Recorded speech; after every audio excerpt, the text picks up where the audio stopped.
বন্ধুরা, আজ আমি তোমাদের দেখাবো এই সিজনে কিভাবে আমরা টমেটোর সস অনায়াসেই বাড়িতে তৈরি করতে পারি। তো তার জন্য আমি এখানে নিয়ে নিয়েছি 5 কেজির মতো টমেটো।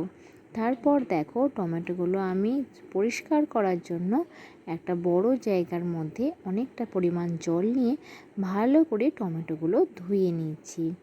তো বন্ধুরা, তোমরা কম বেশি জানো যে এরপর টমেটোর সিজন প্রায় ফুরোতেই আসছে, মানে শীত শেষ হয়ে এবার গ্রীষ্মের পালা। আর শীতকালে তো এই দেশি লাল টমেটোগুলো এত টক হয় আর এত পরিমাণ গাছে হয়, তো এটা এখন প্রচুর আমদানি। তো এই টমেটোগুলো আমাদের বাজার থেকে এনেছে। তো আগের বছর তো এরকম টমেটো আমাদের গাছে অনেক হয়েছিল। তো আর দেখবে গ্রীষ্মকাল বলা মাত্রই কিন্তু টমেটোটা দেখবে খুব কম পাওয়া যায়। বিশেষ করে তো রান্নার কাজে এখন টমেটো ব্যবহার করা এমন অভ্যাস হয়ে গেছে, মনে হয় টমেটো না ব্যবহার করলে মনে হয় যে রান্নার স্বাদই যেন হয় না। তো দেখো, টমেটোগুলো এভাবে আমি ছোট্ট ছোট্ট, একটা বড় টমেটো 6 খাদি এবং ছোটো টমেটোগুলো 4 খাদি করে নিয়েছি, মানে 4টে টুকরো করে ফেলেছি। তো দেখো, টমেটোগুলো কিন্তু আমি এরপর কড়াইয়ের মধ্যে দিয়ে দিলাম। তো আগে থেকেই পরিষ্কার করে ধোয়া ছিল। তারপর এর মধ্যে দিয়ে দিলাম 5টা লবঙ্গ এবং 2 টুকরো দারচিনি। তারপর দিয়ে দিচ্ছি একটা বড় আদার কুচি, মোটামুটি 8 থেকে 10 পিস, মানে সরু সরু করে পিসগুলো করে, যাতে গ্রাইন্ডারে ভালো করে ঘোরানো যায়। আর দিয়ে দিচ্ছি 6টা শুকনো লঙ্কা। তো সব উপকরণগুলো দিয়ে এরপর পরিমাপ মতো আমি এখানে 1 গ্লাস, মানে কাঁচের গ্লাস, ছোট্ট গ্লাস 1 গ্লাস পরিমাণ মতো জল দিয়ে দিলাম। এরপর কি বলো তো, ভালোভাবে কিন্তু আমি নাড়াচাড়া করে দিচ্ছি। তো তারপর ওপর থেকে হালকা একটু পরিমাণ মতো নুন দিয়ে দিলাম। তো নুনটা কিন্তু একদমই বেশি নয়। তো তারপর কি বলো তো বন্ধুরা, যেহেতু টমেটোটা এখানে বেশি পরিমাণে আছে এবং তাড়াতাড়ি যাতে নরম হয়ে যায়, তো সেই জন্য নুনটা দিলাম। আর একটু হালকা নাড়াচাড়া করে এরপর ঢাকনা দিয়ে দেব, এবং যতক্ষণ না টমেটোটা ভালো করে সেদ্ধ হচ্ছে, মাঝে মধ্যে ঢাকনা খুলে ভালোভাবে নাড়াচাড়া করে দিতে হবে, কেননা তলায় কিন্তু লেগে যাওয়ার সম্ভাবনা থাকবে। এবং গ্যাসের ফ্লেমটা এখন কিন্তু একটু মাঝারি আঁচে রাখতে হবে। তারপর দেখো, টমেটোটা থেকে কতটা পরিমাণ জল বেরিয়ে গেছে। তো কি বলো তো, এই যে টমেটোটা তো এমনি সেদ্ধ হলে জলটা তো বেরোই, আর আমি কিন্তু জলের পরিমাণটা খুব অল্প দিয়েছি, কেন টমেটোর সস বানানোর ক্ষেত্রে কিন্তু জলটা পরিমাণ মতো দিতে হবে। তো এরপর ভালোভাবে নাড়াচাড়া করে নিচ্ছি। আর এর থেকে আদা আর শুকনো লঙ্কার থেকে কিন্তু আমাদের দেখো ভালো করে কিন্তু একটা ঘ্রাণ বেরোবে। তো এদিকে কিন্তু আমার টমেটোটা সেদ্ধ হয়ে গেছে।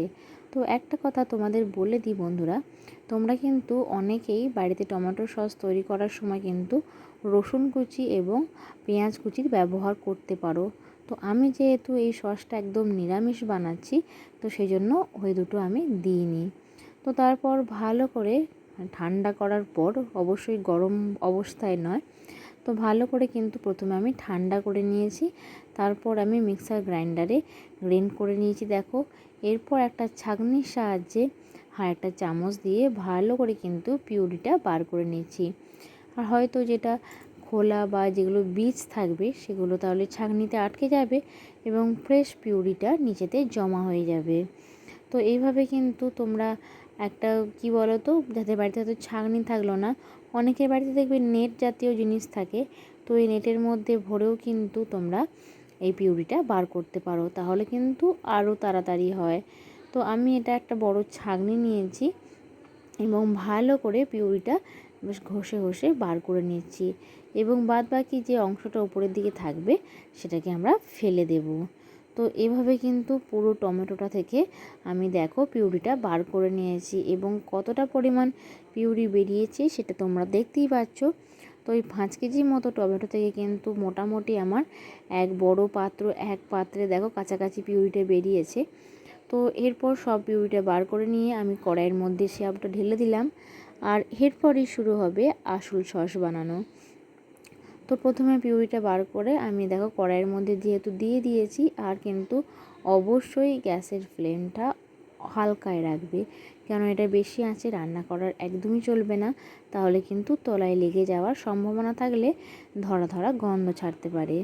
তো যাই হোক, দেখো আমি পরিষ্কারভাবে সব পিউরিটা নিয়ে নিলাম। এরপর কি বলো তো, এরপর একে একে আমি সব উপকরণগুলো এর মধ্যে দিয়ে দেব। তো বন্ধুরা, তোমরা কিন্তু একটু স্কিপ করবে না, পুরো ভিডিওটা সম্পূর্ণভাবে ভালো করে দেখবে।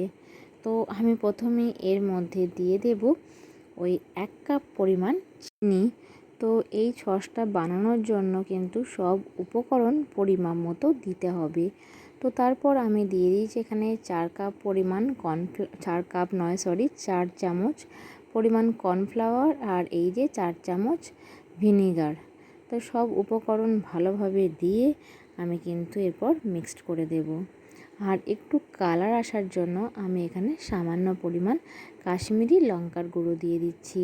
তাতে কি বলো তো, কালারটা কিন্তু খুব ভালো আসবে, দেখতেও ভালো লাগবে। যদিও টমেটো সসটা লাল রঙের হয়েছে, তবুও একটু সামান্য পরিমাণ দিয়ে দিলাম যাতে কালারটা আরও ঘন হয়। তো দেখো, সব পরিমাণগুলো আমি একসাথে দিয়ে দেওয়ার পর আমি এবার মিক্সড করব। আর তোমরা কিন্তু এই কাশ্মীরি লঙ্কার গুঁড়োটা না দিতেও পারো, তো এতে কোনো অসুবিধা নেই। তারপর এখানে এই যে আমি নিয়ে নিয়েছি কিছুটা পরিমাণ তেঁতুলের কাঁচ। তো তেঁতুলের কাঁচটা তোমরা দিতেও পারো এবং না দিতেও পারো। তো তেঁতুলটা দিলে কিন্তু সসটা খুব টেস্টি হয়। তো দেখো, আমি এখানে অল্প পরিমাণে তেঁতুলটা নিয়েছি। তো তেঁতুলটা একটু দেখে দেখে দিতে হচ্ছে, কারণ এর মধ্যে না একটু অল্প পরিমাণ বীজও আছে। তো বীজ থাকলে তো বেশ ভালো লাগবে না, কেন বলো তো, ওই বীজগুলো তো মুখে লাগবে, আর এর থেকে একটু বার করার অসুবিধা হবে। তো তারপর সব কটা উপকরণ আমি এখানে ভালোভাবে মিশিয়ে দিচ্ছি। তো এটা একটু জাল দেওয়ার পরই আমার রেডি হয়ে যাবে টমেটোর সস।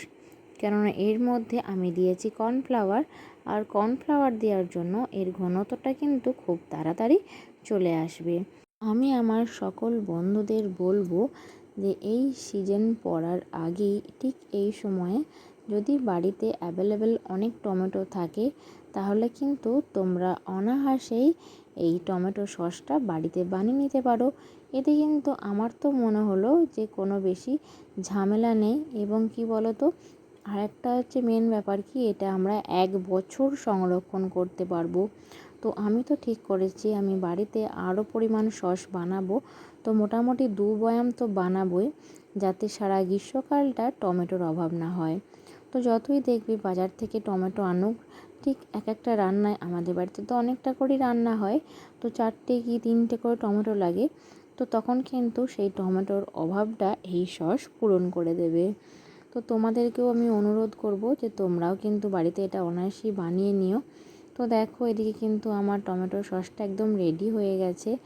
আর কি বলো তো বন্ধুরা, আমরা কি করে বুঝবো যে এর কাজটা ঠিক আছে, তার জন্য আমরা একটা সাদা প্লেট নিয়ে নেব এবং এরভাবে চামচের ফোঁটা দিয়ে দেখব যে এর মধ্যে থেকে জলের মতো কিছু বেরোচ্ছে নাকি। যখনই দেখব যে টমেটোর কাজটা মোটা ধরনের হয়ে গেছে, তখনই জানবো যে এটা রেডি হয়ে গেছে। তো তোমরা ওইভাবে চেক করে নিও।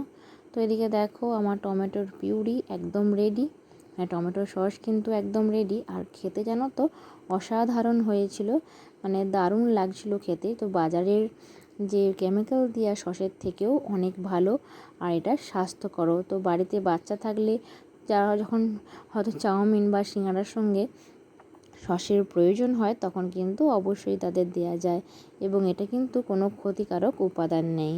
তো বন্ধুরা, আমার আজকের ব্লগ তোমাদের কেমন লাগলো অবশ্যই কমেন্টে জানিও। তো আজকের মতো রাধে রাধে।